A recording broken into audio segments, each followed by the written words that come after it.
There, Hippolyta, our nuptial hour draws on apace. 4 happy days bringing another moon. But oh, methinks how slow this old moon wanes. She lingers my desires, like to a stepdame or a dowager, long withering out the young man's resolute. 4 days will quickly steep themselves in night. 4 nights will quickly dream away the time. And then the moon, like to a silver bow, new bent in heaven, shall behold the night of our slumber and peace. Go, Philostrate, stir up the Athenian youth to merriments. Awake the pert and nimble spirit of mirth. Turn melancholy forth to funerals. The pale companion is not for our love. Hippolyta, I wooed thee with thy sword, and won thy love, doing thee injury. But I will wed thee in another key, with pomp, with triumph, and with revel. Happy be Theseus, our renowned Duke. Thanks, good Aegis. What's the news with thee? Full of vexation come I with complaints against my child, my daughter Hermia. Stand forth, Demetrius. My noble lord, this man hath my consent to marry her.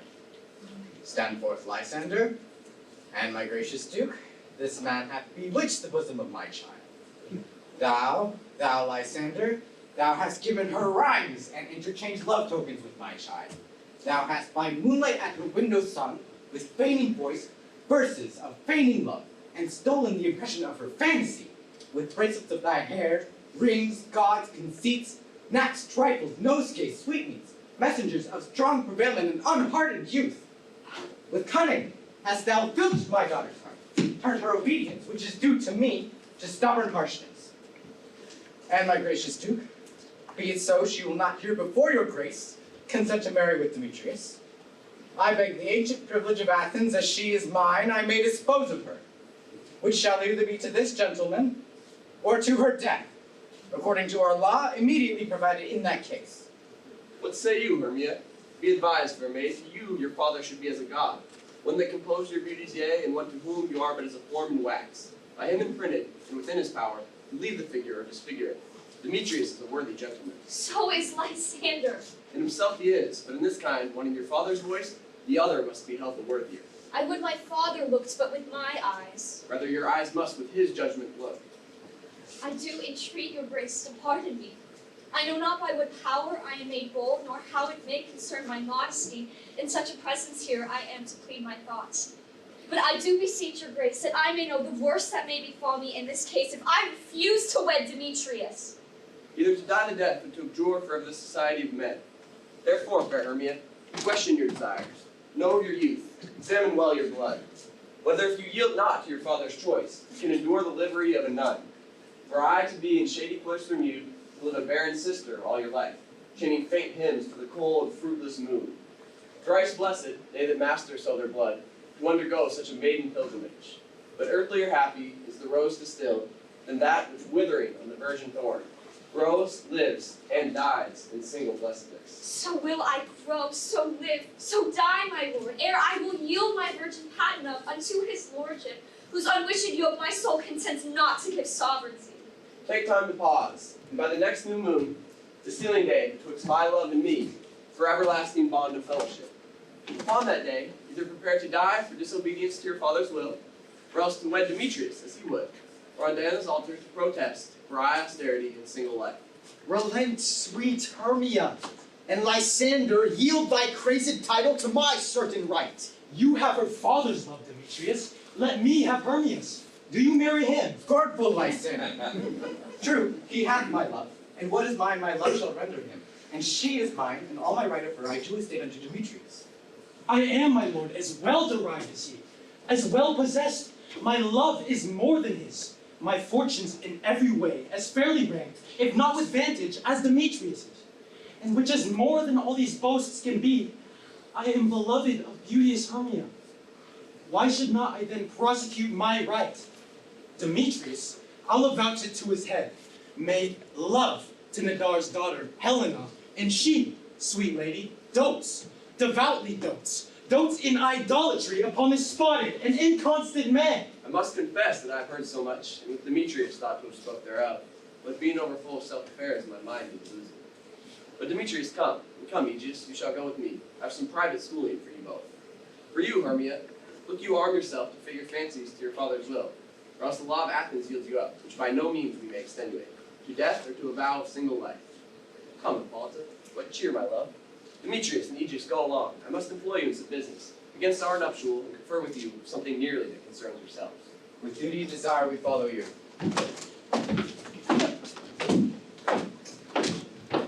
Oh now, my love, why is your cheek so pale? How chance the roses there do fade so fast? Like for want of range, I could well retain them from the tempest of my eyes. Ay me, for aught that I could ever read, could ever hear by tale or history, the course of true love never did run smooth.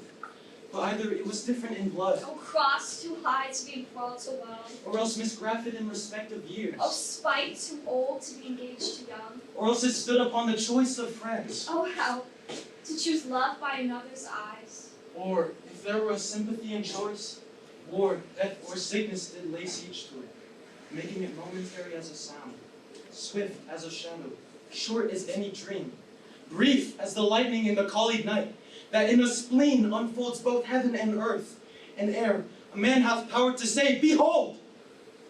The jaws of darkness do devour it up. How quick bright things come to confusion. If then true lovers have been ever crossed, it stands as an edict in destiny.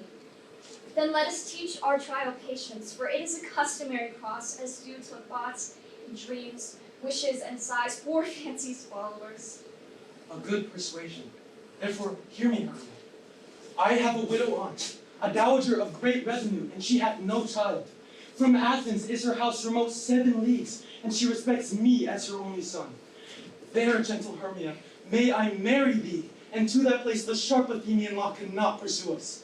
If thou lovest me, steal forth thy father's house tomorrow night, and in the wood, a league without the town where I did meet thee once with Helena, to do observance to a morn of May, there will I stay for thee. My good Lysander, I swear to thee by Cupid's strongest bow, by his best arrow with the golden head, by all the simplicity of Venus's doves, by that which knitteth souls and prospers loves, by that fire which burned the Carthage queen when the false Trojan under sail was seen, by all the vows that ever men have broke, in number more than ever women spoke.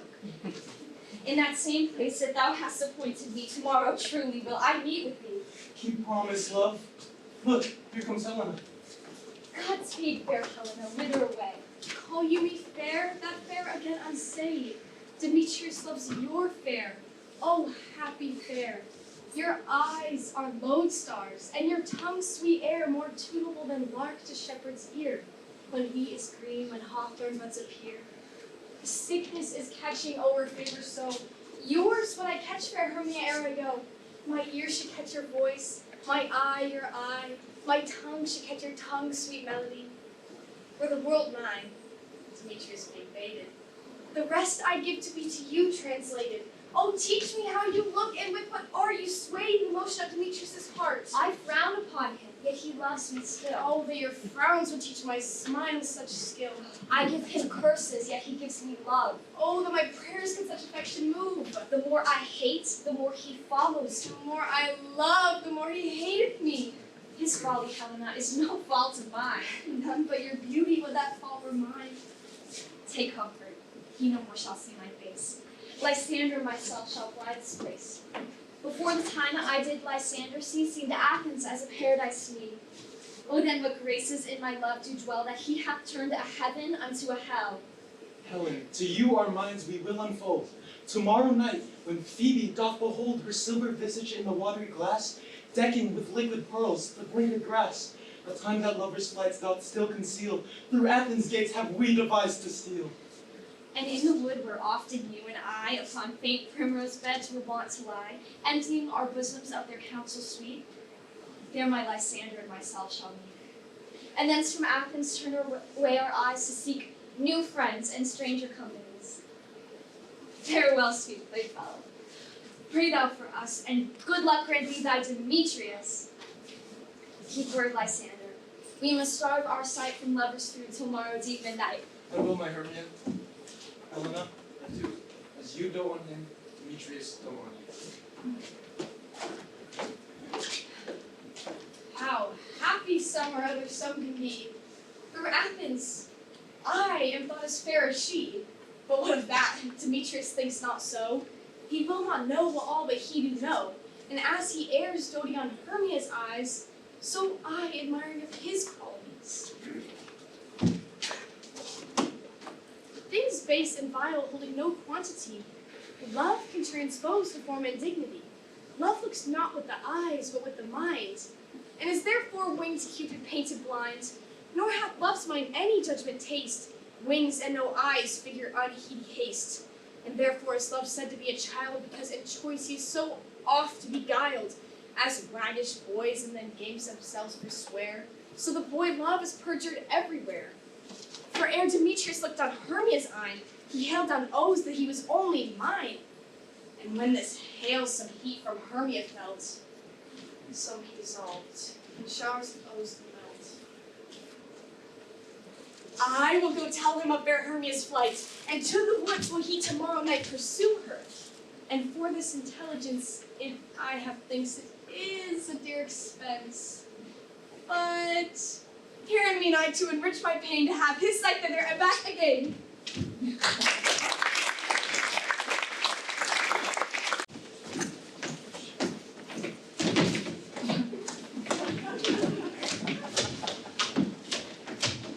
Is all our company here?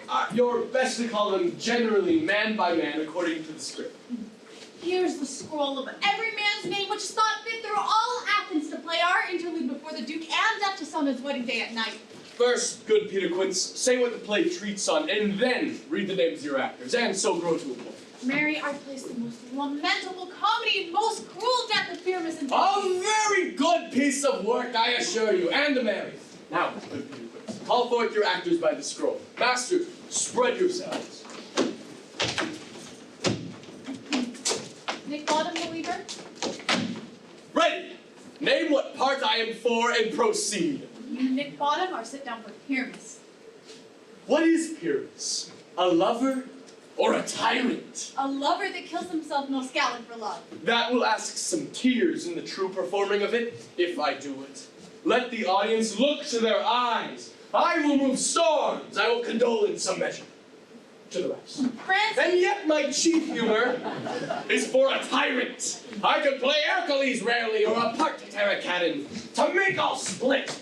The raging rocks and shivering shocks shall break the locks of prison gates, and Phoebus' car shall shine from far, and make and mar the foolish fates. This was lofty. Now name the rest of your players. Francis. This is Hercules. A tyrant's bane. A lover is more condoled. Francis Flute to Bellows Mender. Here, Peter Quince. Well, you must take Thisbe on you. What is this be, a wandering knight? It is the Lady Pyramus must love. Nay, faith, let me not play a woman. I have a beard coming. That's a one you shall play it in a mask and speak as small as you will. And I may hide my face. Let me play Thisbe too. I will speak in a monstrous little voice. Thisbe, Thisbe. Oh, Pyramus, my lover dear, my lady dear, and Thisbe dear. No, you must play Pyramus and flute, you Thisbe. Well, proceed. Snout Tinker.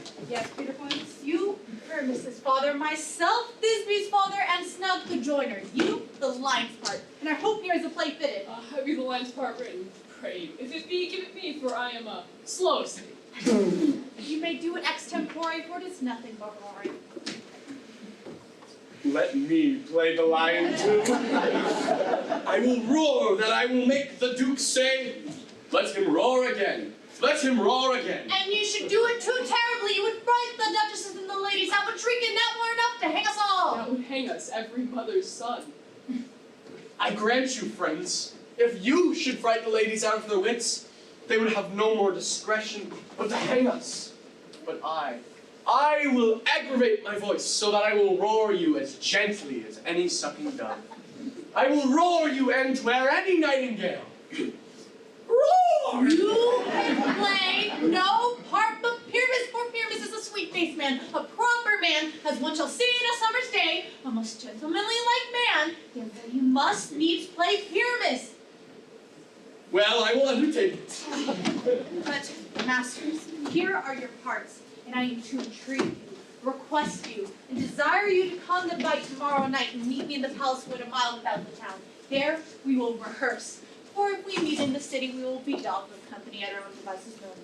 In the meantime, I will draw up the bill of properties such as our play wants. I pray you fail me not. There we will rehearse most obscenely and courageously. Take pains, be Belfi! Adieu! At the Duke's Oak we meet. Enough!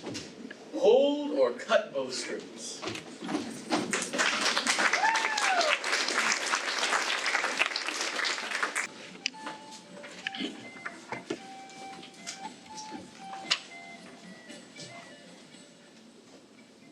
How now, spirit? Whither wander you? Over hill, over dale, through bush, through briar, over park, over pale, through flood, through fire. I do wander everywhere, swifter than the spirit. And I do serve the fairy queen, to do her orbs upon the green. Castles taller can be in the golden spots you see. Those be rubies, fairy favors. In those freckles live their savors. I must go seek some dewdrops here, and hang a pearl for castles here. Farewell, thou long spirits, all be gone. Our queen and all her elves come here anon. The king doth keep his revels here tonight. Take heed the queen come not within his sight, for Oberon is passing, fell and wrath, because that she, as her attendant hath, a lovely boy, stolen from an Indian king. She never had so sweet a changeling, and jealous Oberon would have the child, knight of his train, to trace the forest wild. But she perforce withhold the loved boy, crowns him with flowers and makes him all her joy. And now they never meet, in grove or green, by fountain clear, spangled starlight sheen, but they do swear that all their elves for fear creep into acorn cups and hide them there. Either I mistake your shape and make you fight, or else you, that shrewd and knavish sprite, had Robin Goodfellow. Are not you he that frights the maidens of the villagery, skim milk, and sometimes labor in the corn? Bootless make the breathless housewife churn, and sometimes make the drink to bear no barn. Mislead night wanderers, laughing at their harm. The cows of those a hog of clean sweet buck. You do their work, and they shall have good luck. Are not you he? Thou speakest aright. I am that merry wanderer of the night. I jest to Oberon and make him smile, when I, a fat and feed-fed horse beguile, neighing in likeness of a filly foal, and sometimes lurk I in a gossip's bowl, in very likeness of a roasted crab. And when she drinks, against her lips I bob, and on the withered dewlap pour the ale. The wisest aunt telling the saddest tale. Sometimes 3-foot stool mistaketh me. Then slip I from her bum, and down tumbles she, and Taylor cries, and falls into a cup, and the whole choir holds their peace, and laughs, and wax in their mirth, and knees and swear. A merrier hour was never wasted there. But room fairies, here comes Oberon. And hear my mistress would that he were gone. Ill met by moonlight, proud Titania. What? Jealous, Oberon? Fairies, skip hence. I have forsworn his bed, and chuck. Tarry, rash wanton, am not I thy lord? Then I must be thy lady. Why art thou here come from the farthest step of India, that forsooth the bouncing Amazon, your busted mistress, your warrior love, to Theseus must be wedded, and you come to give them that joy and prosperity. How canst thou thus for shame, Titania, glance at my credit with Hippolyta, knowing I know thy love to Theseus? These are the forgeries of jealousy. And never since the middle summer spring met we on a hill, dale, forest, or mead, by paved fountain or by rushy brook, or in the beach margin of the sea to dance our ringlets to the whistling wind. But with thy brawls thou hast disturbed our sport, and the winds piping to us in vain as in revenge have sucked up from the sea contagious fogs which, falling in the land, have every pelting river made so proud that they have overborne their continents. The ox hath therefore stretched his yoke in vain, the plowman lost his sweat, and the green corn ear rotted his youth attainted a beard. The fold stands empty in the drowned field, and the crows are fatted with the murmured flock. The human orders want their night here. No night is now with him, O terror blessed. The spring, the summer, the childing autumn, the angry winter change their wonted liveries, and, in the mated world, by their increase, now knows not which is which, and this same progeny of evils comes from our debate, from our dissension. We are their parents, and original. Do you amend it then? It lies in you. Why should Titania cross her Oberon? I do but beg a little changeling boy to be my henchman. Set your heart at rest. The very land lies with the child of me. His mother was a votress of my order, and in the spiced Indian air by night full often has she gossiped by my side, and sat with me on Neptune's yellow sands, marking the embarked traders of the flood, when we had laughed to see the sails conceive and grow big-bellied with the wanton wind. Which she, with pretty insolent gait, her womb then rich with my young squire, would sail upon the land and imitate to catch me trifles and return again as from a voyage rich with merchandise. But she being mortal, of that boy did die. And for her sake I do rear up her boy, and for her sake I will not part with him. How long within this wood intend you stay? Perchance till after Theseus' wedding day. If you patiently dance in our rounds, see our moonlight revels go with us. If not, shun me, I'll spare your haunts. Give me that boy, and I will go with thee. Not for thy fairy kingdom. Fairies, away. You shall chide downright if I longer stay. Well, go thy way, thou shalt not from this grove, till I torment thee for this injury. My gentle Puck, come hither. Thou rememberest, since once I sat upon a promontory, and heard a mermaid on a dolphin's back, uttering such dulcet and harmonious breath, that the rude sea grew civil at her song. I remember. That very time I saw, but thou couldst not, flying between the cold moon and the earth, Cupid all armed. A certain aim he took at a fair vestal throned by the west, and loosed his love shaft smartly from his bow, as it should pierce 100,000 hearts. Yet marked I where the bolt of Cupid fell. It fell upon a little western flower, before milk white, now purple with love's wound, and maidens call it love in idleness. Fetch me this flower, the herb I showed thee once. The juice of it, on sleeping eyelids laid, will make man or woman madly dote upon the next live creature that it sees. Fetch me this herb, and be thou here again ere the Leviathan can swim a lead. I'll put a girdle round about the earth in 40 minutes. Having once this juice, I'll watch Titania while she is asleep, and drop the liquor of it in her eyes. The next thing then she waking looks upon, be it lion, or bear, or wolf, or bull, on meddling monkey, or on busy ape, she shall pursue it with the soul of love. And ere I take this charm from off her sight, as I can take it with another herb, I'll make her render up her page to me. But who comes here? I'm invisible, and I will overhear their conference. I love thee not, therefore pursue me not. Where is Lysander and fair Hermia?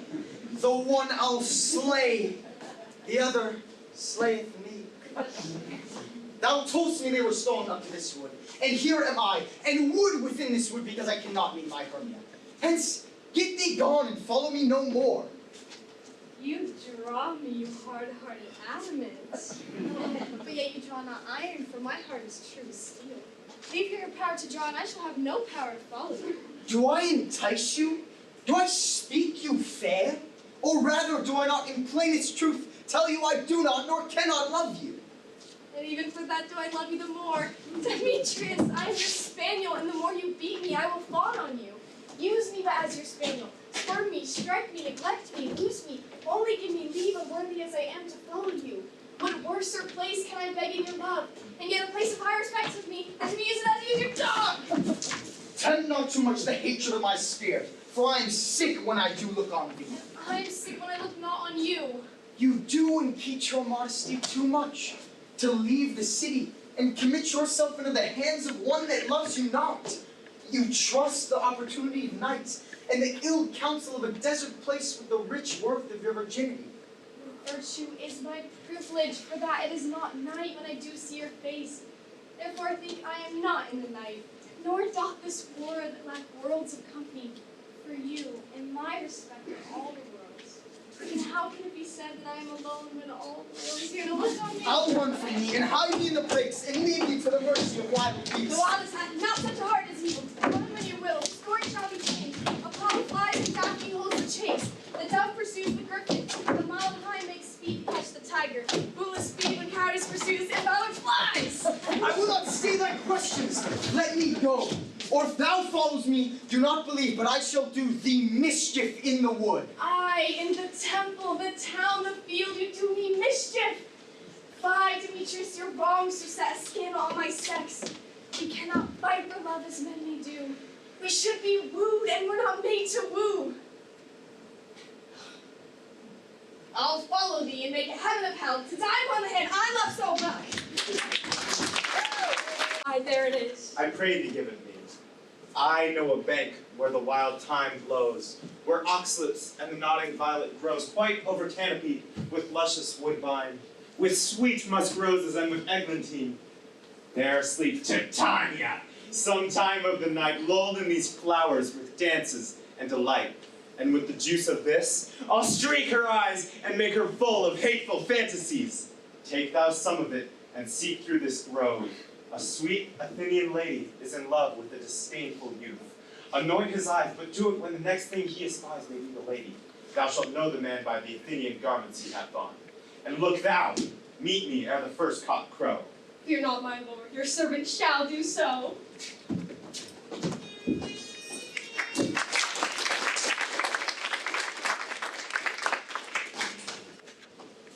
Come now, a roundel and a fairy song, then to the third part of men of hence, some to kill cankers in the musk rose buds, some bore with grimace for their leathern wings, and some keep back the clamorous owl that nightly hoots and wanders at our cold spirits.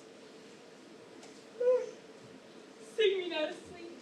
Then to your offices and let me rest.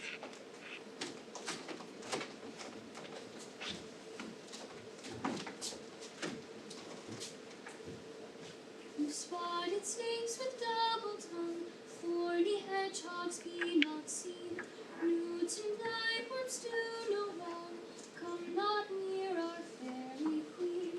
Fill a bell with melodies, sing in our sweet lullaby, la la la la lullaby, la la lullaby. Never harm nor spell nor charm, come my lovely lady night, so good night with lullaby, la la lullaby.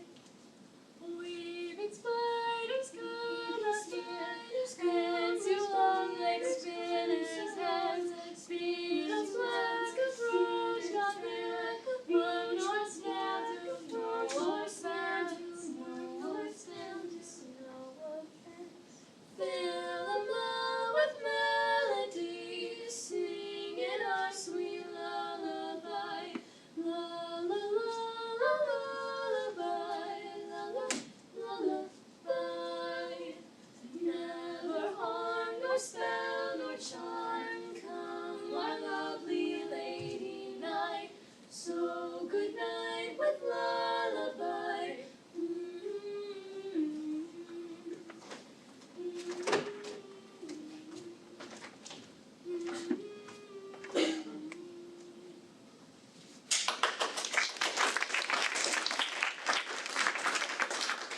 Pencil away, now all is well. One aloof, stand sentinel.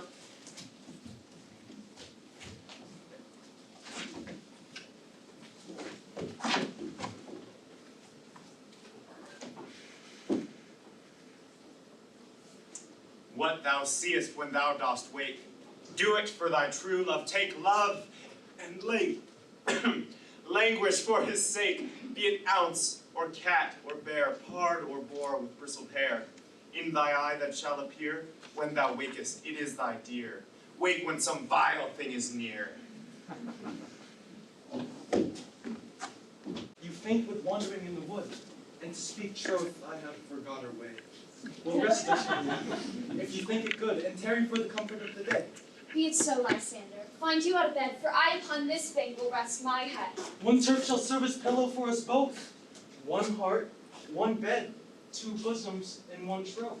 Nay, good Lysander, for my sake, my dear, lie further off, do not lie so near.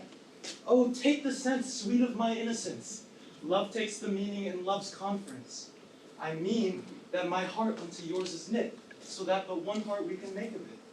Two bosoms interchained with an oath, so then two bosoms in a single troth. Then by your side, no bedroom me deny, for lying so, Hermia, I do not lie. Lysander riddles very prettily. Now much be sure my manners and my pride, if Hermia meant to say Lysander lied. But, for love and courtesy, lie further off in human modesty. Such separation, as may well be said, becomes a virtuous bachelor and a maid. So far be distant, and good night, sweet friends. Thy love ne'er alter till thy sweet life ends. Amen, amen, to that fair prayer say I, and end life when I am loyalty. Here is my bed. Sleep, give thee all his rest. And with half that wish the wisher's eye be pressed. Through the forest have I gone, but Athenian found I none, on whose eyes I might approve this flower's force and stirring love. Night in silence, who is here? Weeds of Athens he doth wear. This is he, my master said, despised the Athenian maiden. And this the maiden, sleeping sound on the damp and dirty ground. Pretty soul, she durst not lie near this lack love, this kill courtesy. Churl upon thy eyes I throw all the power this charm doth owe. When thou wakest, let love forbid sleep his seat on thy eyelid. So awake when I'm gone, for I must now to Oberon.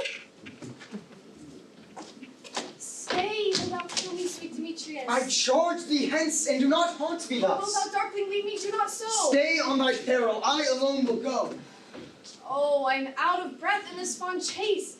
The more my prayer, the lesser is my grace. Happy is Hermia wheresoe'er she lies, for she hath blessed and attractive eyes. How came her eyes so bright? Not with salt tears, so my eyes are oftener washed than hers. No, I am as ugly as a bear. For beasts that meet me run away for fear. Therefore no marvel through Demetrius do as a monster fly my presence thus. What wicked and assembling glass of mine may be compared with Hermia's fiery eye? But who is here? Lysander on the ground, dead or asleep, I see no blood, no wounds. Lysander, if you live, good sir, awake. And run through fire I will for thy sweet sake. Transparent Helena, nature shows art that through thy bosom makes me see thy heart. Where is Demetrius? Oh, how fit a word is that vile name to perish upon my sword! Do not say so, Lysander, say not so. What though he love your Hermia, Lord, what though? Yet Hermia still loves you, then be content. Content with Hermia?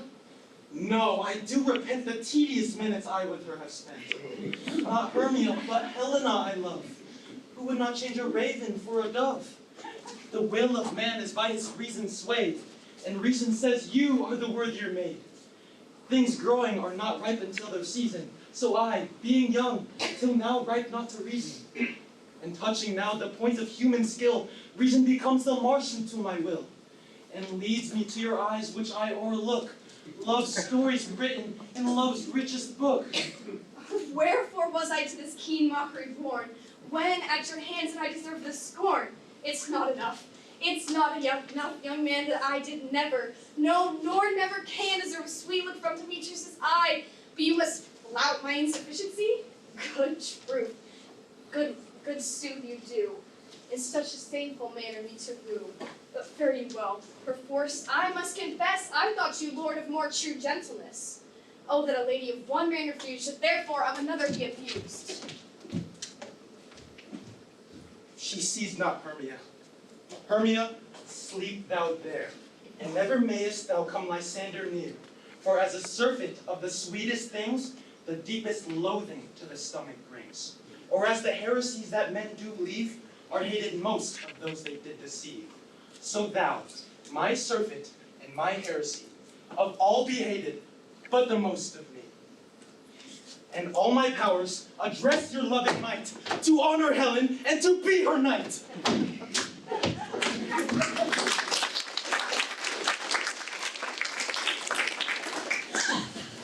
me, Lysander, help me! Do thy best to pluck this crawling serpent from my breast. Ay me, for pity, what a shameless here. Lysander, look how I do quake with fear. Methought a serpent ate my heart away, and you sat smiling at his cruel prey. Lysander? What? Removed, Lysander, Lord? What? Out of hearing, gone, no sound, no word? Alack, where are you? Speak, and if you hear, speak of all loves. I swoon almost with fear. No? Then I well perceive you are not nigh. Either death or you I'll find immediately.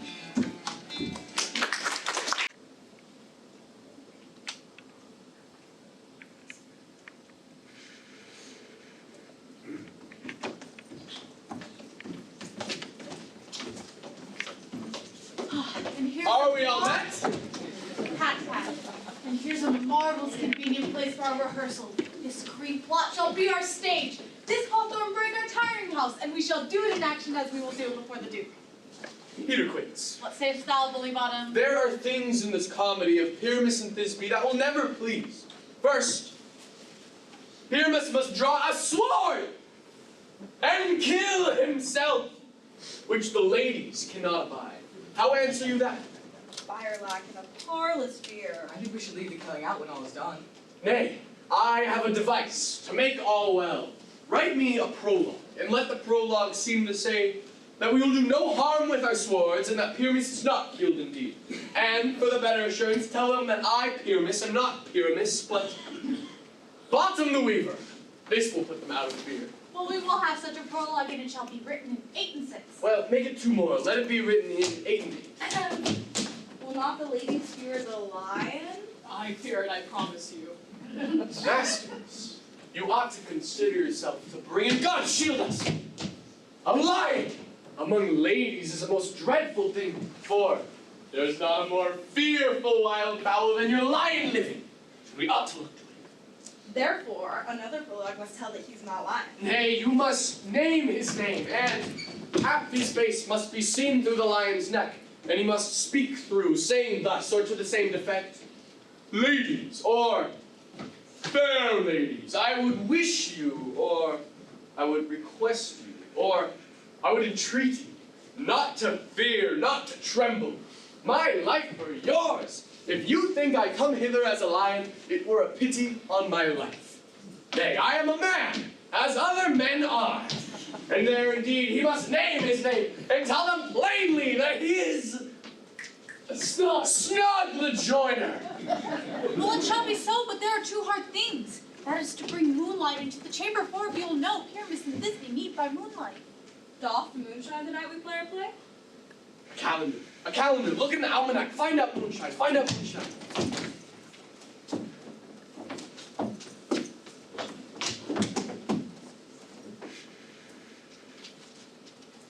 Yes, it doth shine that night. Why then may we leave a casement of the great chamber window where we play our play open, and the moon may shine in the casement. Aye, or one else must come in and says he comes to disfigure or present the person of moonshine.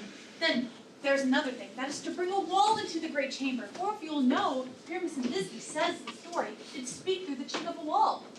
We can never bring in a wall. What say you, Bottom? Some man or other must present wall, and let him have some plaster or some loam or some rough cast about him to signify wall. Or let him hold his fingers thus, and through that cranny shall Pyramus and Thisbe whisper. If that may be, then all is well. Come sit down, every mother, son, and rubbish and parts. Pyramus, once you have spoken your speech, enter into that break, so everyone according to his cue. What hemp and homespun have we swaggering here? So near the cradle of the fairy queen? What, a play toward? I'll be an auditor. An actor too, perhaps, if I see cause. Speak, Pyramus. Thisbe, stand for. Thisbe, the flowers of odious. Odors, savors sweet, and so hath thy breath, my dearest Thisbe dear. But hark, a voice! Stay thou but here a while, and by I will to thee appear. A stranger Pyramus than e'er played here. Must I speak now? I'm very must do, for he goes to see a voice that he heard and is to come again. Who's reading Pyramus? Who's living by you? A color like the red rose, I'll pray for there. Most frisky juvenile, ink most lovely Jew. As true as horse, that yet would never tire. Meet Pyramus and minis too. 9 is to my why you must not speak that yet. You spoke in your part, cue's null. Pyramus, enter, your cue is past. It's never tired. As true as horse, and yet would never tire. If I were fair, I were only thine. Oh my lord, stranger, hunting great masters, light masters, help! I'll follow you. I'll lead you about around, through bog, through bush, through brake, through briar. Sometimes a horse I'll be, sometimes a hound, a hog, a headless bear. bear, sometimes a fire, and neigh, and bark, and grunt, and roar, and burn, like horse, hound, terrifier at every turn. Why did they run away? This is a knavery of them to make me scared. What's the power change? What do I see on thee? What do you see? You see an ass head of your own, don't you? Bless thee, bottom, bless thee, thou art translated. This is to make an ass of me. To fright me if they could, but I will not stir from this place. Do what they can. I will walk up and down here, and I will sing, and they shall hear that I am not afraid. The ooze of cock so black of hue with orange tawny bill. The throstle like this note so true, the wren with little quill. Oh, what angel awaits me from my flower? The finch, the sparrow, and the lark, the plain song cuckoo gray, whose note full many a man doth mark, and dare not answer, Neah! But then again, who would set his wit to so foolish a bird? Who would give a bird the lie, though he cry, cuckoo, never so? Oh, I pray thee, gentle mortal, sing again. Mine ear is much enamored of thy notes, so is mine eye, enthralled to thy shape. And thy fair virtue forth from out doth move me, on the first view to say, to swear that I love thee. Methinks, mistress, you should have little reason for that. And yet, to say again, reason and love keep little company together nowadays. 'Tis a pity that some honest neighbors will not make them friends. Neah! I gleek upon occasion. Well, thou art as wise as thou art beautiful. Not so neither, but if I had wit enough to get out of this wood, I'd have enough to serve mine own turn. Out of this wood do not desire to go. Thou shalt stay here whether thou wilt or no. I am a spirit of no common rate. The summer still doth tend upon my state, and I do love thee, therefore come with me, and I shall give thee fairies to attend on thee, and they shall fetch thee jewels from the deep, while thou on pressed flowers dost sleep. And I will purge thy mortal grossness so that thou shalt like an airy spirit go. Peas blossom, cobweb, moss, mustard seed, dewdrop, willow. Ready, and I. Where shall we go? Be kind and courteous to this gentleman. Hop in his walks and gambol in his eyes. Feed him with apricots and dewberries, with green figs, purple grapes, and mulberries. The honey bags steal from the humble bees, and for night tapers crop their waxen thighs, to light them at the fiery glowworm's eyes, to have my love to bed and to arise, to pluck the wings from painted butterflies. Nod to him, elves, and do him courtesies. Hail, mortal. Hail, hail, hail. I cry your worship's mercy heartily. I beseech your worship's name. Cobweb. Good Master Cobweb, I shall desire you of more acquaintance. If I cut my finger, I shall make bold with you. Oh, your name, honest gentleman. Peas blossom. Good Master Peas Blossom, commend me to Mistress Squash, your mother, and to Master Peascod, your father. I shall desire you of more acquaintance too, good Master Peas Blossom. Your name, honest gentleman? Mustard seed. Good Master Mustard Seed, I know your patience well. That same cowardly, giant-like oxbeat hath devoured many a gentleman of your house. I promise you, your kindred hath made my eyes water ere now. I shall desire you of more acquaintance, good Master Mustard Seed. Come wait upon him, lead him to my bower. The moon methinks looked with a watery eye, and when she weeps, weeps every little flower, lamenting some enforced chastity. Tie up my lover's tongue, bring him silently.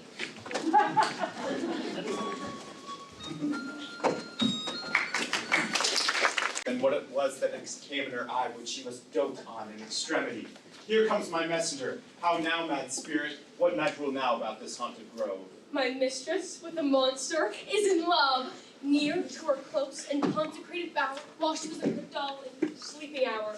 A crew of patches, rude mechanicals, who work for bread upon Athenian stalls, were met together to rehearse a play intended for great Theseus' nuptial day. The shallow, thick-skinned bairn of that sort, who Pyrrhus presented in their sport, forsook his scene and entered in a break, when I did him at that advantage take, and asses know I fix it on his head, anon his Thisbe must be a thread, and forth my mimic comes, and when they him spy, as wild geese at the creeping fowler eye, or russet padded troughs, many and sore, rising and cawing at the gun's report, sever themselves and madly sweep the sky, and at his sight his fellows fly, and at our stamp here o'er and o'er one falls, and he murder cries and help from at them calls. Made senseless things begin to do them wrong, for briars and thorns of their apparel snatch, some sleeves, some hats, from yielders all things catch. I led them on this distracted fear, and let sweet Pyramus translated there. In that moment, so it came to pass, Titania waked and straightway loved an ass. This falls out better than I could devise. But hast thou yet latched the Athenian's eyes with the love juice as I did bid thee do? I took him while he was sleeping. That is finished too, and the Athenian maiden by his side, that when he waked up for, she must be I. Stand close. This is the same Athenian. This the woman, but not this the man. Oh, why rebuke you him that loves you so? Lay breath so bitter on your bitter foe. Now I but chide that I should use thee worse, for thou, I fear, hast given me cause to curse. If thou hast slain Lysander in his sleep, being our shoes in blood, plunge in the deep and kill me too. The sun was not so true unto the day as he to me. Would he have stolen away from sleep in Hermia? I'll believe as soon the whole earth may be bored, and that the moon may through the center creep, and so displease her brother's noontide with antipodes. It cannot be, but thou hast murdered him. So should a murderer look, so dead, so grim. So should the murdered look, and so should I, pierced through the heart with your stern cruelty. Yet you, the murderer, look as bright, as clear, as yonder Venus in her glimmering sphere. What's this to my Lysander? Where is he? Good Demetrius, wilt thou give him me? I had rather give his carcass to my hounds. Out dog! Out cur! Thou strivest me past the bounds of maiden's patience! Hast thou killed him then? Henceforth be never numbered among men. Oh, once, tell truth, even for my sake. Hast thou looked upon him being awake, or hast thou killed him sleeping? Oh, brave touch! Could not a worm, an adder do so much? An adder did it. For with doubler tongue than thine, thou serpent never adder stung. You spend your passion on a misprized mood. I am not guilty of Lysander's blood, nor is he dead, for aught that I can tell. I pray thee then, tell me that he is well. And if I could, what should I get therefore? A privilege never to see me more. And from thy hated presence part I so, see me no more, whether he be dead or no. There is no following her in this fierce vein. Here, therefore, for a while I will remain. So sorrow's heaviness doth heavier grow, for debt that bankrupt sleep doth sorrow owe, which now in some slight measure he will pay, if for his tender here I make some stay. What hast thou done? Thou hast mistaken quite, and laid the love juice on some true love's sight. Of thy misprison must perforce ensue some true love turned and not a false turned true. Then fate o'errules that one man holding troth, a million fail confounding oath on oath. About the wood go swifter than the wind, and Helena of Athens look thou find. All fancy sick she is and pale of cheer, with sighs of love that cost the fresh blood dear. By some illusion see thou bring her here. I'll charm his eyes against she do appear. I go, look how I go, swifter than arrow from Tartar bow. Flower of this purple dye, hit with Cupid's archery, sink in the apple of his eye when his love he doth espy. Let her shine as gloriously as the Venus of the sky. When thou wakest, if she be by, beg of her for remedy. Captain of our fairy band, Helena is here at hand, and the youth mystify me, pleading for a lover's fee. Shall we this fond pageant see, Lord, what fools these mortals be? Stand aside, the noise they make will cause Demetrius to awake. Now will two at once who won, this must needs be sport alone, and these things do best please me that befall preposterously. Why should you think that I should woo in scorn? Scorn and derision never come in tears. Look, when I vow, I weep. And vows so born, in their nativity all truth appears. Why should these things in me seem scorn to you? bearing the badge of faith to prove them true. You do advance your cunnings more and more. When truth kills truth, oh, devilish holy fray, these vows are Hermia's. Will you give her ord? I had no judgment when to her I Or swore. none in my mind now you give her ord. Demetrius loves her, and he loves not you. Oh, Helen, goddess, nymph, perfect, divine, to what, my love, shall I compare thine eye? Crystal is muddy, oh, how ripe in show thy lips, those kissing cherries tempting grow, that pure congealed white, high Taurus snow, fanned with the eastern wind, turns to a crow when thou hold'st up thy hand. Oh, let me kiss this princess of pure white, this seal of bliss.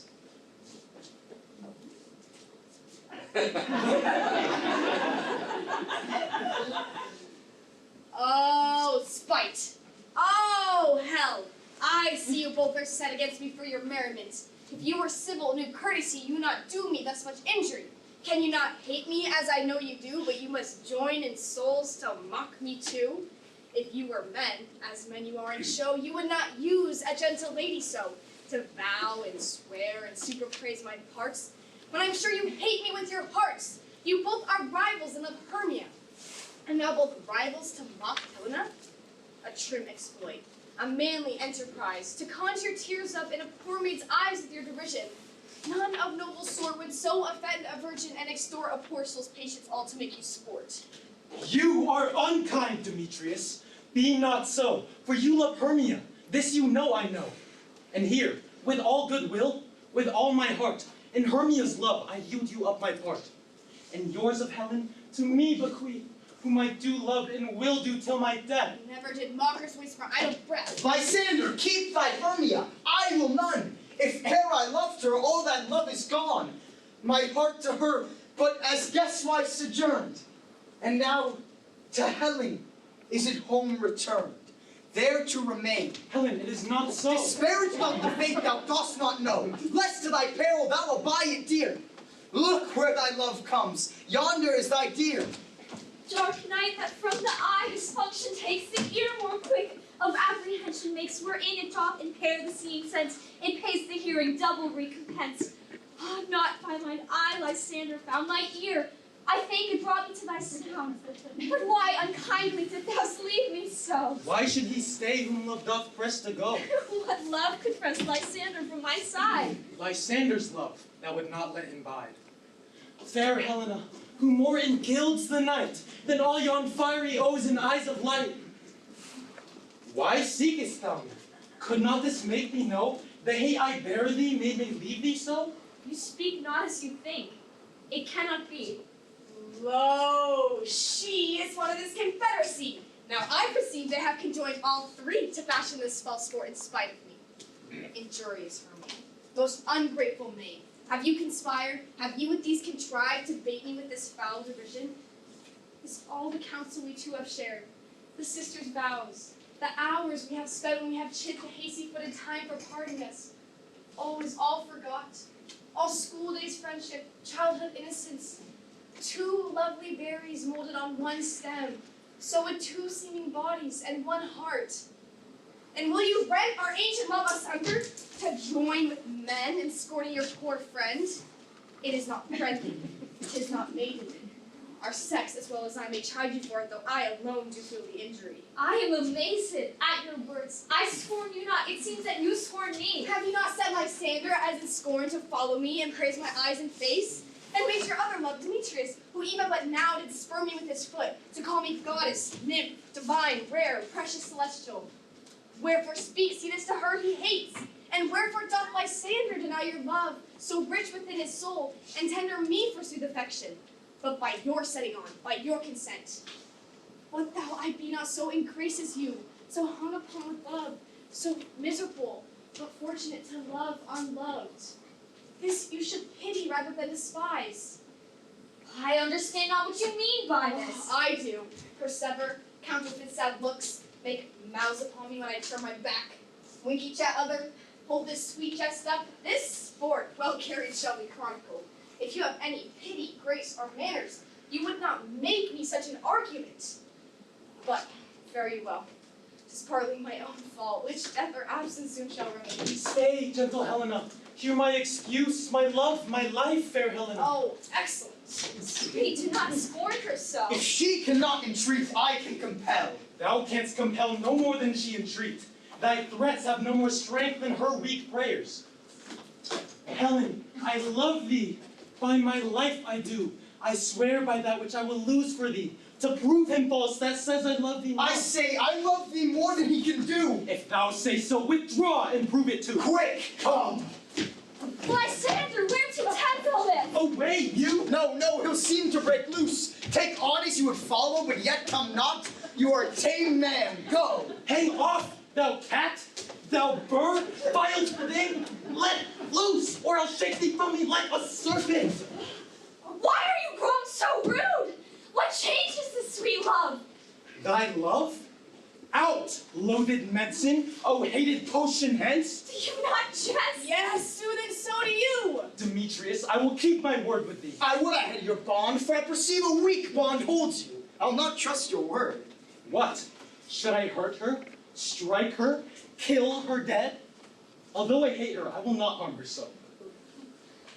What greater harm could you do than hate? Hate me? Wherefore? Oh, what news, my love? Am not I Hermia? Are not you Lysander? Why you left me? Oh, then the gods forbid. In earnest shall I say. I, by my life, and never did desire to see thee more. Therefore, be out of hope, of question, of doubt. Be certain, 'tis nothing truer that I do hate thee and love Helena. Oh, you juggler, you canker blossom, you thief of love. What have you come by night and stole my love's heart from him? Fine and faith. Have you no modesty, no touch of bashfulness, no maiden shame? What, will you tear impatient answers from my gentle tongue? Fine, you counterfeit, you puppet, you. Puppet? I so. That way goes the king. I see she hath made compare between our statures. She hath urged her height, and with her personage, her tall personage, her height, forsooth, she hath prevailed with him. And have you grown so high in his esteem because I am so dwarfish and so low? How low am I, thou painted maple? Speak! How low am I? I am not yet so low that my nails can reach unto thy hands! I pray you, though you welcome gentlemen, let her not hurt me. I was never cursed, I have no gift at all in truishness. I am a right aid for my cowardice. Let her now strike me.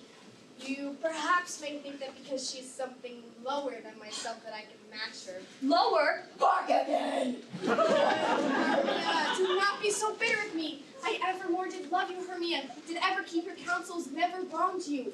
Save that. Unloving to Demetrius, I told him of yourself into this wood. He followed you. For love, I followed him. But he hath chid me hence and threatened me to strike me, spur me, nay, to kill me too.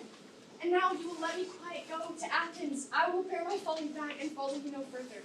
Let me go. You see how simple and how fond I am. Why get you gone? Who's it that hinders you? Ah, foolish heart that I leave here behind. What, with Lysander? With Demetrius. Be not afraid, she shall not harm thee, Helena. No, sir, she shall not, although you take her part. Oh, and she is angry. She is keen and shrewd. She was a vixen when she went to school, and though she be but little, she is fierce. Little, again nothing but low and little. Why would you suffer her to flout me thus? Let me come to her. Get you gone, you dwarf, you minimus of hindering, not grass, may, you bee, you acorn. You are too officious in her behalf that scorns your services. Let her alone. Speak not of Helena. Take not her part. For if thou dost intend never so little show of love to her, thou shalt abide it. Now she holds me not. Now follow, if thou darest, to try whose right of thine or mine is most in Helena. Follow? Nay, I'll go with thee, cheek by jowl. You mistress, all this coil is long of you. Nay, go not back. I will not trust you. I no longer stay in your cursed company. Your hands and mine are quicker for a fray. My legs are longer, though, to run away.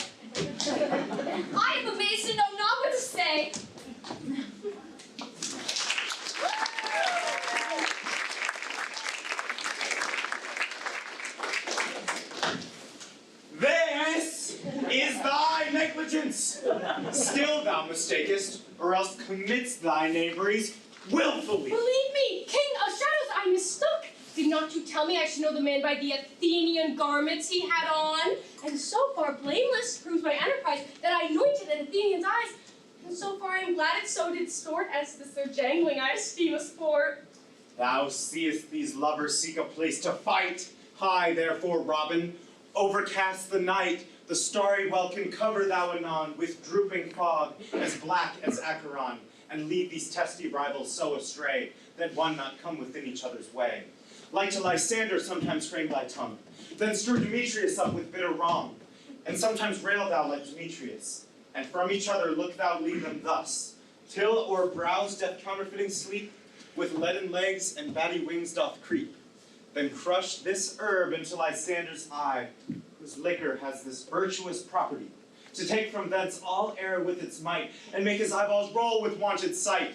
When they next wake, all this derision shall seem a dream and fruitless vision. And back to Athens shall the lovers wend, with league whose date till death shall never end. Whilst I in this affair do thee employ, I'll to my queen, and beg her Indian boy. Then I will her charmed eye release from monsters' view, and all things shall be peace. My fairy king, we must do this with haste. Night swift dragon cuts the clouds full fast. But notwithstanding haste, make no delay. We may effect this business yet ere day.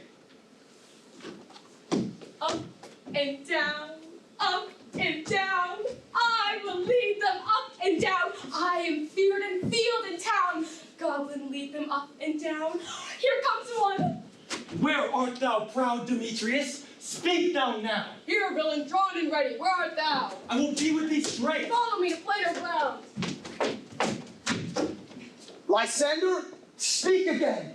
Thou run away? Thou coward? Art thou fled? Speak. In some bush, where dost thou hide thy head? Thou coward, art thou bragging to the stars that thou lookest for wars will not come?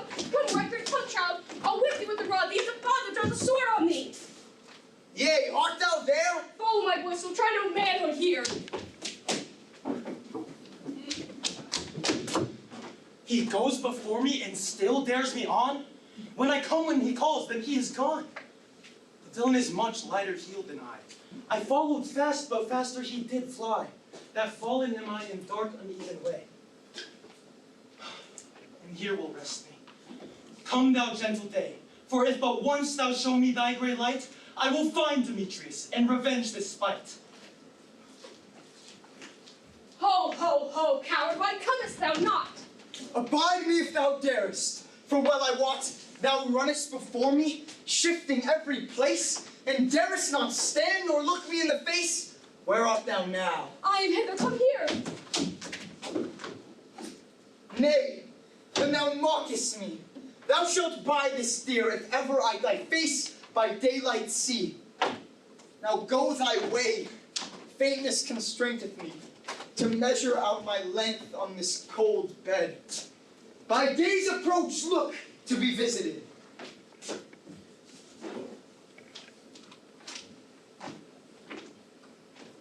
O weary night, O dark and tedious night, abate thy hours.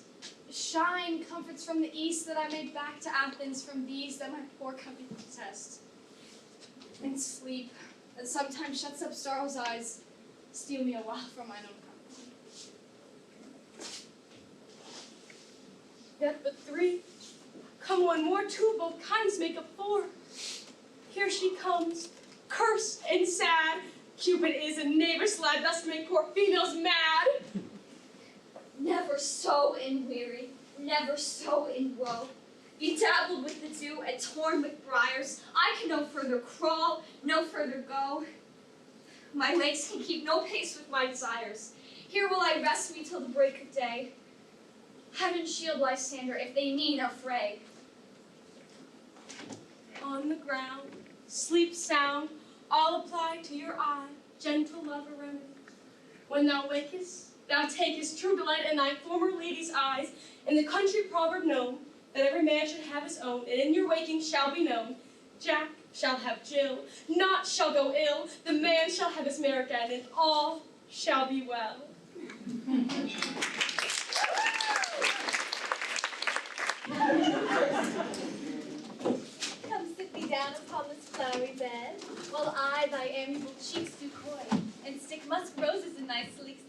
and kiss thy fair large ears, my gentle joy.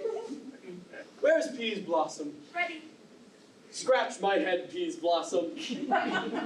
Where's Monsieur Cobweb? Ready. Monsieur Cobweb, good monsieur, get you your weapons in hand, and kill me a red-hipped humblebee on the top of the thistle. And, good monsieur, fetch me the honey bag. And do not fret yourself too much in the action, senor. And, good monsieur, have care the honey bag break not. I would be loath to have you overflown with the honey bag, senor. Where's Monsieur Mustard Seed? Ready. Monsieur Mustard Seed, give me your niece. Pray you, leave me your courtesy. What's your will? Nothing, but to help Cavalry Peas Blossom to scratch. I must be to a barber's, for methinks I am marvels hairy about the face. And I am such a tender ass, that if my hair do but tickle me, I must scratch. What wilt thou hear some sweet music, my love? I have a reasonable good ear in music. Let us have the tongs and the bows. Or say, sweet love, what thou desirest to eat. Truly, a peck of provender. I could munch your good dry oats. Methinks I have a great desire for a bottle of hay. Good hay, sweet hay, hath no fellow. I have a venturous fairy that shall seek the squirrel's hoard and fetch thee nuts. I'd rather have a handful or two of dried peas, but let none of your people stir me, for I have an exposition of sleep come upon me. Sleep now, and I will wind thee in mine arms. Fairies, be gone, and be always away. So doth the woodbine the sweet honeysuckle gently entwist the female ivy so.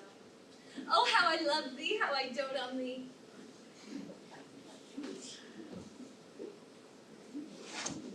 Welcome, good Robin. Seest thou this sweet sight? Her dotage now I do begin to pity. For meeting her of late behind the wood, seeking sweet favors from this hateful fool, I did upbraid her, and fall out with her. I then did ask of her changeling child, which straight she gave me. And her fairy sent him to bear him to my bower in fairyland, and now that I have the boy, I will undo this hateful imperfection of her eyes. And gentle Puck, take this transformed scalp from off the head of this Athenian swain, that he, awaking when the other do, may all to Athens back again repair, and think no more of this night's accidents, but as the fierce vexation of a dream. But first I will release the fairy queen. Be as thou wast wont to be, see as thou wast wont to see. Dian's bud or Cupid's flower hath such force and blessed power. Now, my Titania, wake you, my sweet queen. Oh, my Oberon, what visions have I seen? Methought I was enamored of an ass. There lies your love. Oh, how came these things to pass? Oh, how mine eyes do loathe this visage now. Silence a while, Robin, take off this head. Titania, music call, and strike more dead than common sleep of all these five the sense. Music, oh, music, such a charmed sleep. Now, when thou wakest with thine own fool's eyes, peep. Then, my queen, in silence sad, trip we after night's shade. We the globe can compass soon, swifter than the wandering moon. I do hear the morning lark, fairy king, attend and mark. Come, my lord, and in our flight, tell me how it came this night, sleeping here, I was found with these mortals on the ground.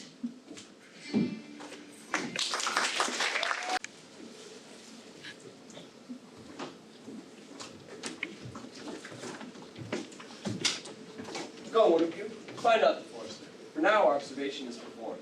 Since we have devoured of the day, my love shall hear the music of my hounds. Uncouple in the western valley, let them go. Dispatch, I say, and find the forester. You will, fair queen, up to the mountain's top, and mark the musical confusion of hounds and echo in conjunction. I was with Hercules and Cadmus once, when in a wood of Crete they bathed the bear, with hounds of Sparta. I never heard such gallant chiding. Besides the groves, the skies, the fountains, every region near seemed all one mutual cry. I never heard so musical a discord, such sweet thunder. My hounds are bred of the Spartan kind, crooked kneed and dewlapped like the Sicilian bulls, slow in pursuit, but matched in mouth like bells. each under each, a cry more tunable, was never hollow tuned nor cheered with horn, in Crete, in Sparta, nor in Thessaly. Judge when you hear. But soft, what nymphs are these? My lord, this is my daughter here asleep. And this Lysander. This Demetrius and this Helena. Old Nidar's Helena. I wonder if they're being put together. No doubt they rose up early to observe the rite of May, and hearing our intent came here in grace of our solemnity. But speak, Aegeus, is not this the day that Hermia should give answer of her choice? It is, my lord. Go, bid the huntsmen wake them with their horns.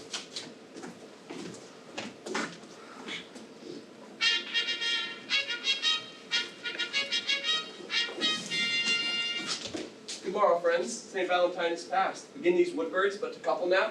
Pardon, my lord. I pray you all stand up. I know you two are rival enemies. How comes this gentle concord in the world? But hatred is so far from jealousy. To sleep by hate, and fear no enmity. My lord, I shall reply amazedly, half sleep, half waking. But as yet, I swear I cannot truly say how I came here. But, as I think, for truly would I speak, and now do I bethink me, so it is, I came with Hermia hither. Our intent was to be gone from Athens, where we might, without the peril of the Athenian law— Enough! Enough! My lord, you have enough. I beg the law upon his head, they would have stolen away. They would— Demetrius, thereby to have defeated you and me, you of your wife, and me of my consent that she should be your wife. My lord, fair Helen told me of their stealth, of this their purpose hither to this wood, and I in fury hither followed them, fair Helena in fancy following me. But, my good lord, I wot not by what power, but by some power it is my love to Hermia melted as the snow. It seems to me now as a remembrance of an idol god which in my childhood I did dote upon, and all the faith, the virtue of my heart, the object and the pleasure of mine eye is only Helena. To her, my lord, was I betrothed ere I saw her. But like a sickness did I loathe this food.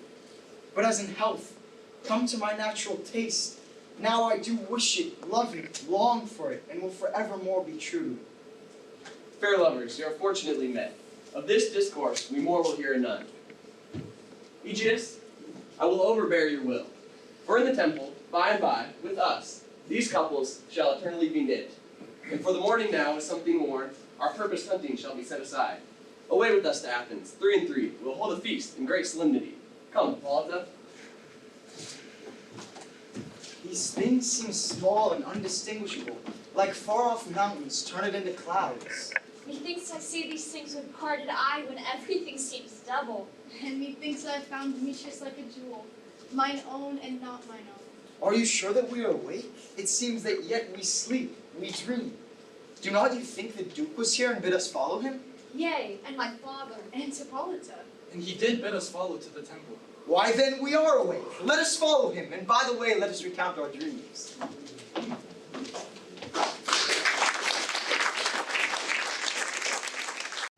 Most fair Pyramus. Hey ho! Peter Quince.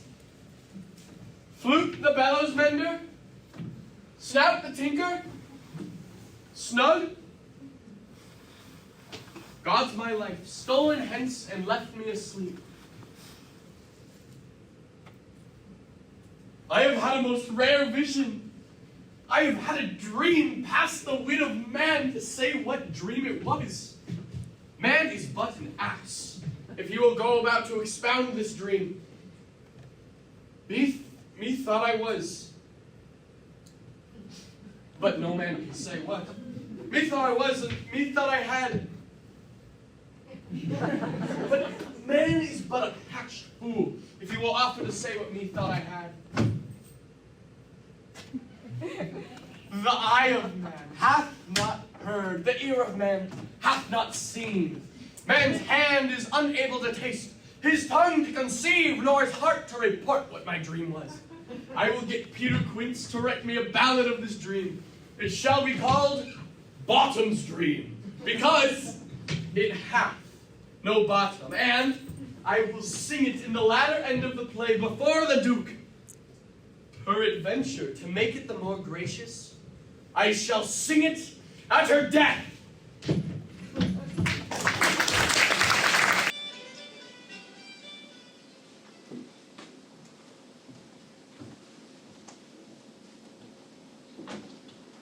'Tis strange, my Theseus, that these lovers speak of. More strange than true. I never may believe these antique fables nor these fairy toys.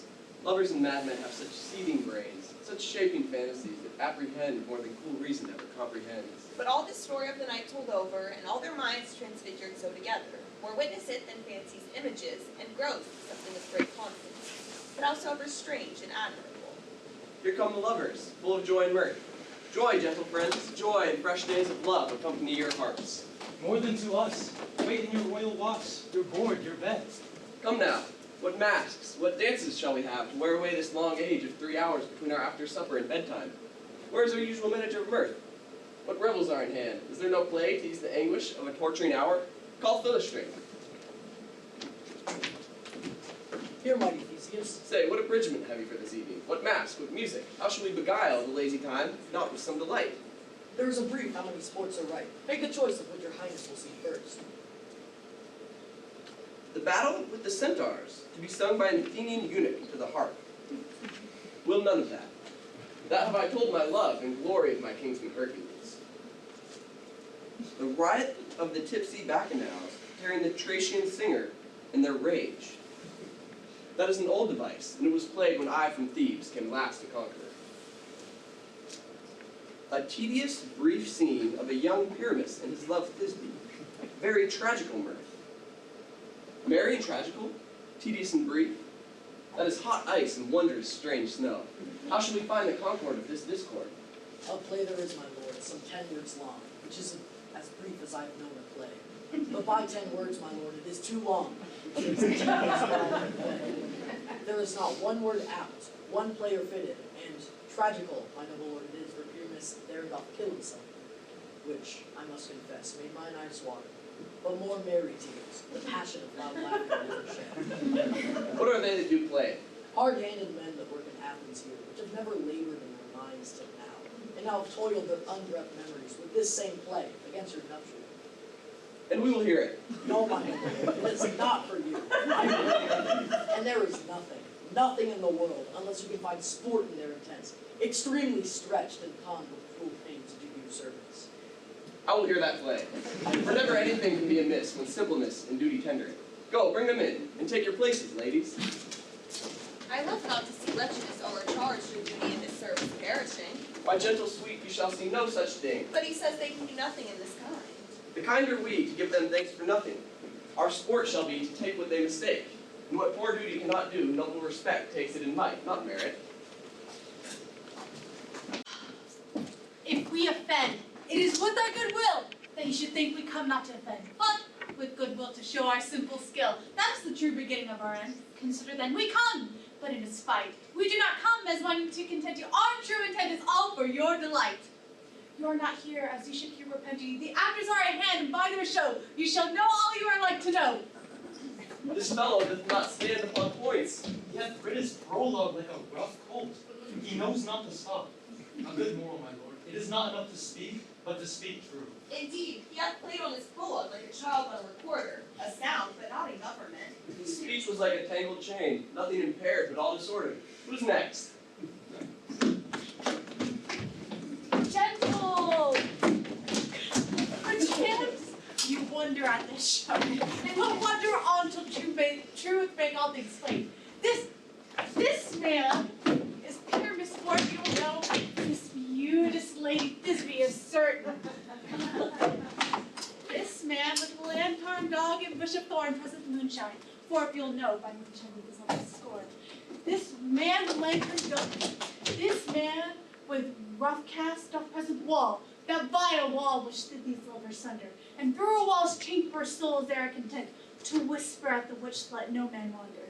To meet at night his tomb, there, to this grisly beast which lie in height by name, the trusty Thisbe coming first by night, did scare away, or rather did fright, and as she fled, her mantle she did fall with line vile, a bloody mouth and stain. Anon comes Pyramus, sweet youth and tall, and finds his trusty Thisbe's mantle slain. Whereat, with blade, and bloody blameful blade, he bravely broached his boiling bloody breast, with Thisbe tearing in mulberry shade. His dagger drew, and died. For all the rest, that lie in moonshine wall and lovers twain, at large discourse, while here they do remain. I wonder if the lion be to speak. No wonder, my lord, one lion may what many asses do.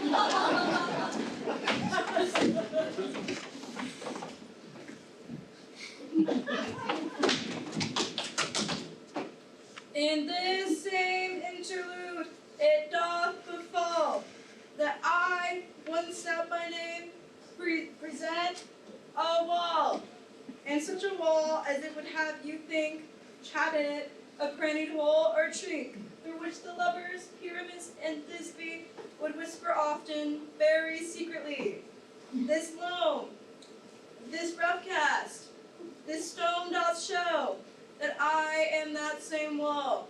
The truth is so. This cranny is right and sinister, through which the fearful lovers are to whisper. Would you desire lime and hair to speak better? It is the wittiest partition that ever I have heard discourse by. Hair is drawn through the wall. Silence. Oh, grim-looked night! Oh, night, with hue so black! Oh, night, whichever art when day is not! Oh, night! Oh, night! Alack!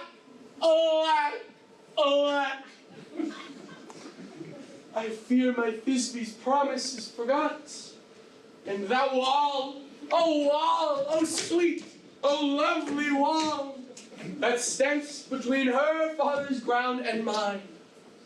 Thou wall, oh sweet, oh lovely wall, show me thy chink to blink through with mine eye. Thanks, courteous wall, Jove shield thee well for this. But see I, no Thisbe do I see. Oh, wicked wall, through whom I see no bliss. Cursed be thy stone for thus deceiving me. The wall, methinks being sensible, should curse again. No, in truth, sir, you should not. Deceiving me is Thisbe's cue. She is to enter now, and I am to spy her through the wall. Yonder she comes. You shall see we'll all fall pat, as I told you. O wall, full often hast thou heard my bones, for parting my great Pyramus and me. My cherry lips, I think, kiss thy stones with lime and heritage up in thee. I see a voice! Now I will to the chink so I can hear my Thisbe's face. My love, thou art my love, I think. Think what thou wilt. I am thy lover's grace, and like Lymander my trusty still. And I like Helen, till the fates may kill. Not Shaftless to Procris was so true. Shaftless the progress, I to do. Oh, kiss me through the hole of his vile wall. I kiss no wall's home, not your lips at all. Wilt thou meet me at Ninny's tomb straightway? Time, I come without delay. Thus have I, wall, my hook discharged so, in being done, away doth go.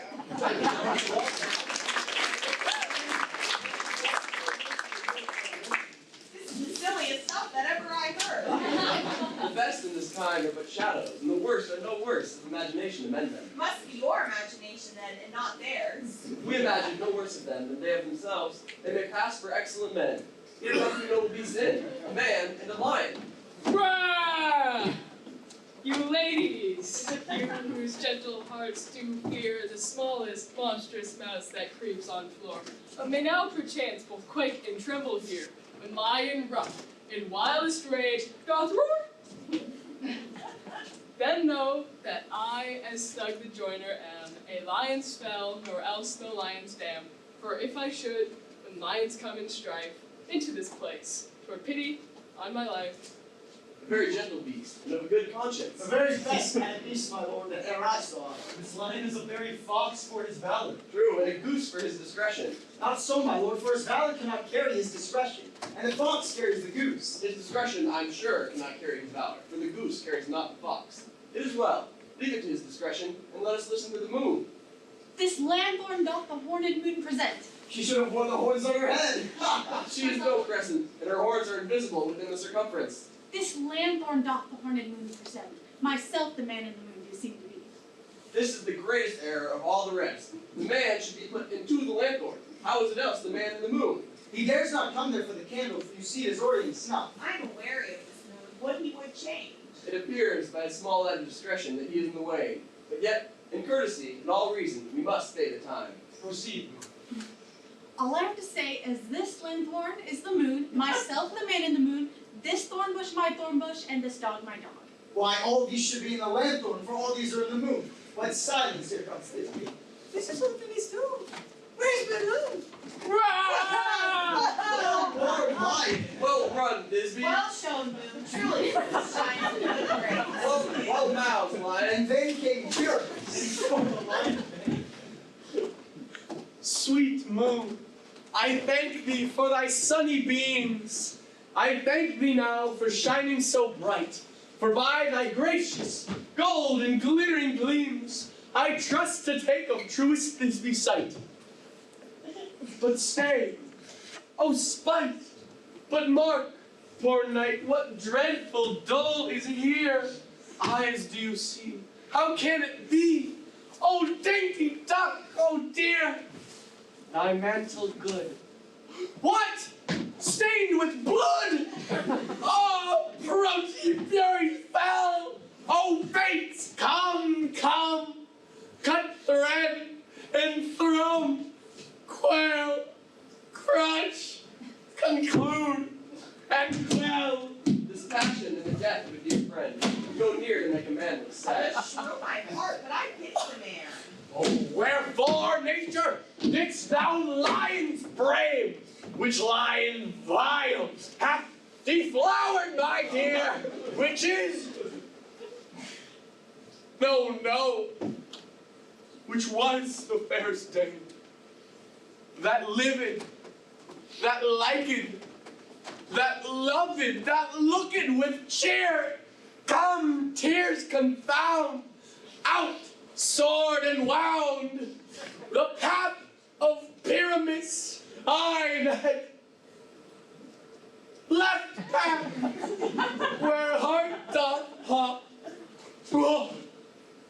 Thus die I, thus.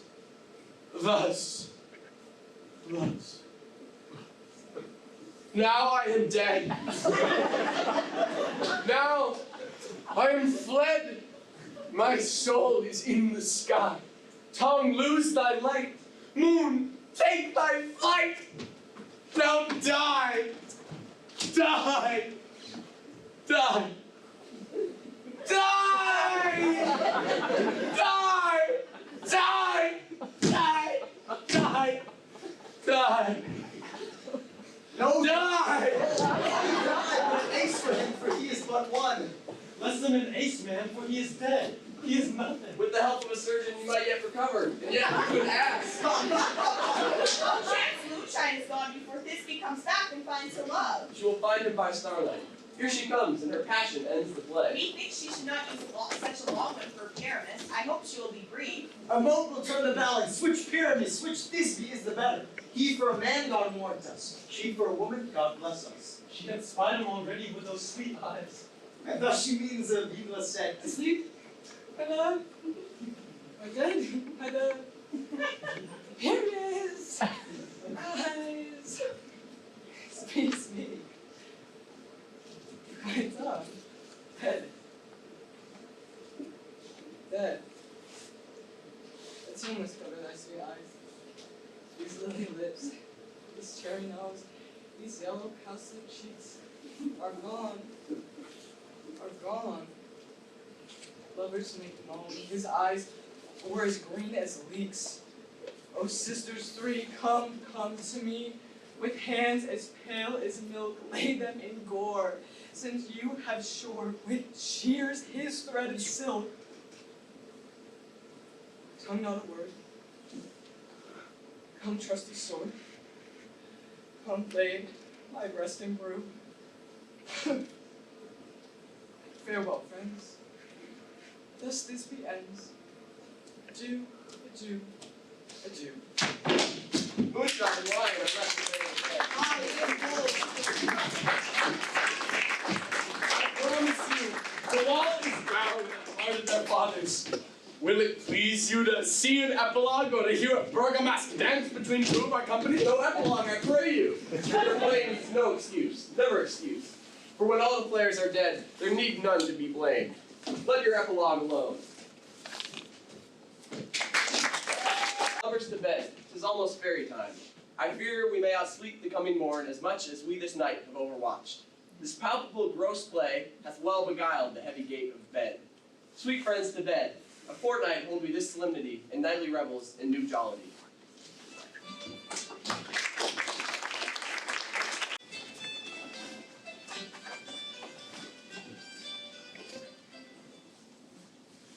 Now the hungry lion roars, and the wolf behowls the moon.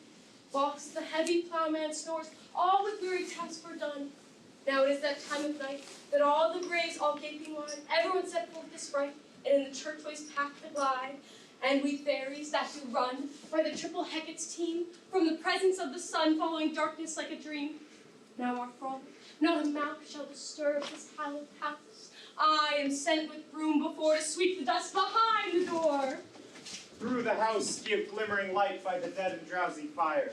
Every elf and fairy sprite pop as light as bird from briar. And this ditty after me, sing and dance it trippingly. First rehearse your song by rote, to each word a warbling note, hand in varied grace, we will sing and bless this place. Now until the break of day, through this house each fairy stray, and the best bride bed will we, which by us shall blessed be, and issue their create ever shall be fortunate. So shall all these couples three ever true and loving be, and the blots of nature's hand shall not in their issue stand. Never mole, harelip, nor scar, nor mark prejudice such as are despised in nativity shall upon their children be. And with this field do consecrate, every fairy take his gate, and each several chamber bless through this palace with sweet peace. And the owner of it blessed, ever shall in safety rest. Trip away, make no stay, meet me all by break of day.